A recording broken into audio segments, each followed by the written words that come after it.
ایک اور اثر ہے سیدہ عائشہ رضی اللہ تعالیٰ عنہ کا ہے کہ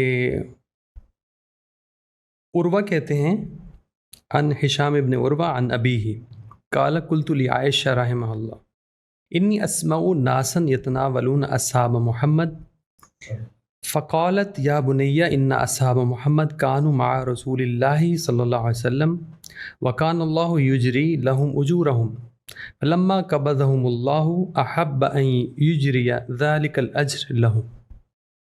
تو سیدہ کے سامنے بھی یہ بات آئی کہ جو لوگ ہیں وہ اصحاب محمد پہ زبان درازی کر رہے ہیں، بھلا کہہ رہے ہیں، تو انہوں نے فرمایا کہ یہ نبی صلی اللہ علیہ وسلم کے ساتھی تھے اور اللہ نے ان کے لیے اجر جاری کیا، اور حتیٰ کہ جب اللہ تعالیٰ نے انہیں دنیا سے اپنے پاس اٹھا لیا تو یہ اس بات کو پسند کیا کہ ان کا اجر پھر بھی جاری رہے. یہ مرتبہ و مقام ہے اور لوگ ان پہ باتیں کرتے ہیں اور اپنی زبان دراز کرتے ہیں. تو اس سیدہ کی ایک تو اثر پہ میں چاہوں گا کہ آپ تھوڑی سی گفتگو کریں اور پھر اس پہلو پہ بھی تھوڑی سی روشنی ڈالیے کہ کیا وجہ ہے کہ اصحاب کون لوگ تھے، یہ کون لوگ تھے، صحابہ کو برا بھلا کیوں کہہ رہے تھے. حالانکہ میرے تاثر میں تو اگلی جنریشن میں بڑی عقیدت پیدا ہو جاتی ہے بزرگ ہستیوں کے بارے میں، لیکن یہاں ایسے لگتا ہے جیسے کہ لوگ جو ہیں وہ بڑھ چڑھ کے باتیں کرنا شروع. ظاہر ہے صحابہ اور تابعین کے ہاں ایک بڑا ذخیرہ ہے آثار کا جس پہ یہ موضوع ہے. جی صحابہ کو برا بھلا نہ کہا جائے، ان کے بارے میں بد کلامی نہ کی جائے. ظاہر ماحول میں ایک چیز پیدا ہوئی ہے تو اس کے بارے میں بات کرنی چاہیے کہ کیا اس کا پس منظر تھا.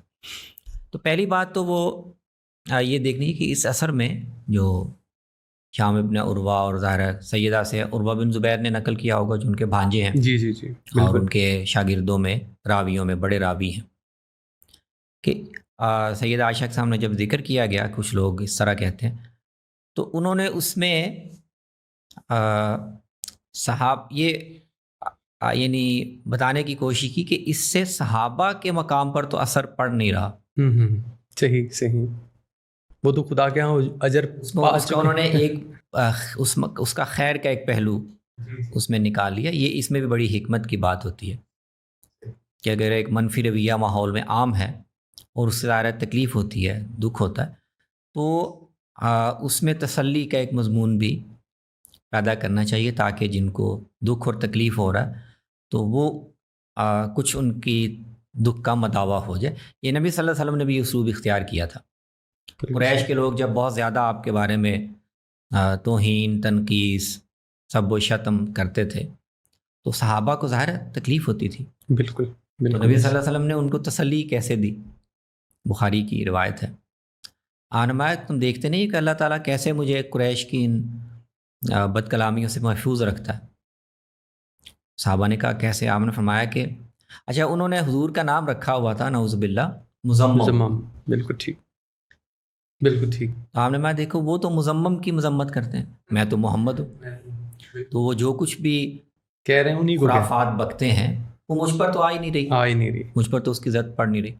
تو اسی طرح کا اسلوب سیدہ یہاں اختیار کر رہی ہیں کہ دیکھو یہ جو لوگ بعد میں ان کے بارے میں بد کلامی کر رہے ہیں تو اس سے کیا صحابہ کی جو اللہ کی نظر میں مقام ہے وہ کم ہو رہا ہے؟ نہیں. یہ تو دیکھو اللہ نے ان کے لیے جب تک وہ دنیا میں تھے ان کو اجر مل رہا تھا، جب دنیا سے چلے گئے تو اللہ نے یہ ایک راستہ نکالا ہے کہ لوگ اپنی عاقبت خراب کریں اور ان کے بارے میں بد زبانی کر کے ان کے درجات کو بلند کریں. صحیح. تو یہ جتنی ان کے بارے میں بد زبانی ہو رہی ہے، بد کلامی ہو رہی ہے، تو اللہ اس کو ان کو اجر دے رہا ہے. بالکل صحیح. اس سے ان کے درجات بلند ہو رہے ہیں.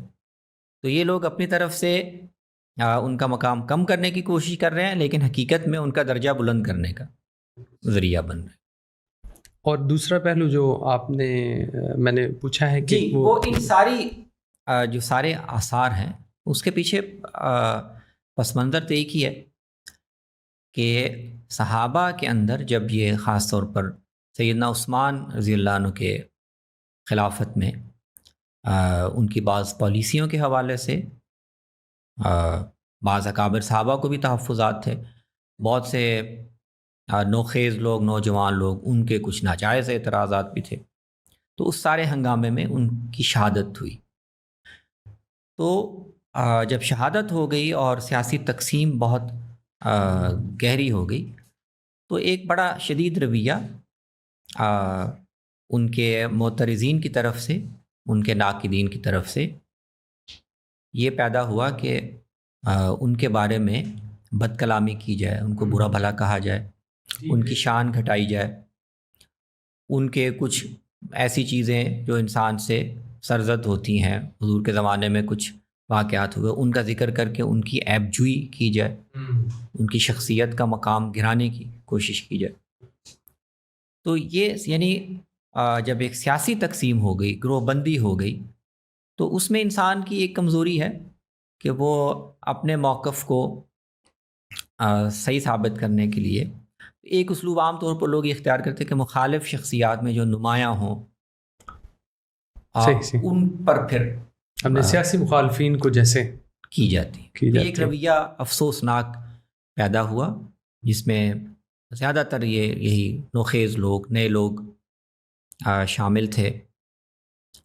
ممکن ہے بعض مواقع پر جو صحابہ میں سے جن لوگوں کو تحفظات تھے یا اعتراضات تھے، ان کی طرف سے بھی اعتراضات اور تنقید اس اسلوب میں سامنے آتے ہوں جو مناسب نہیں ہے۔ ظاہر ہے جب ایک تفریق پیدا ہو جاتی ہے، گرما گرمی پیدا ہوتی ہے، ایک ماحول پیدا ہو جاتا ہے، تو اس میں پھر بعض دفعہ حدود کو پوری طرح قائم رکھنا یہ کافی مشکل ہو جاتا ہے۔ تو سیدنا عثمان کے بارے میں پہلے پیدا ہوا، جب تقسیم ہو گئی تو جو لوگ پھر حضرت علی کے مخالفین تھے، سیاسی مخالفین تھے، انہوں نے پھر حضرت عثمان کے بدلے میں حضرت علی پر اسی طرح کے حملے، اسی طرح کی بد کلامی، اس طرح کا سب و شتم ادھر سے بھی ہونا شروع ہو گیا۔ تو یہ وہ بیک گراؤنڈ ہے جس میں اکابر صحابہ وہ لوگوں کو سمجھانے کی کوشش کر رہے ہیں، توازن میں رکھنے کی ان کو سمجھانے کی کوشش کر رہے ہیں کہ صحابہ کے بارے میں استغفار، آگے آپ آثار میں دیکھیں گے، ان کے بارے میں کلمہ خیر کہنے کی ضرورت ہے۔ ان کی اگر ان سے کچھ لغزشیں، کچھ غلطیاں، کچھ ججمنٹ کی غلطیاں ہوئی ہیں تو ہمیں اس پر حکم بن کے اور ان کو کٹہرے میں کھڑا کرنے اور ان کی اجر یا ان کی آخرت کے فیصلے کرنے کی ضرورت نہیں۔ بالکل صحیح۔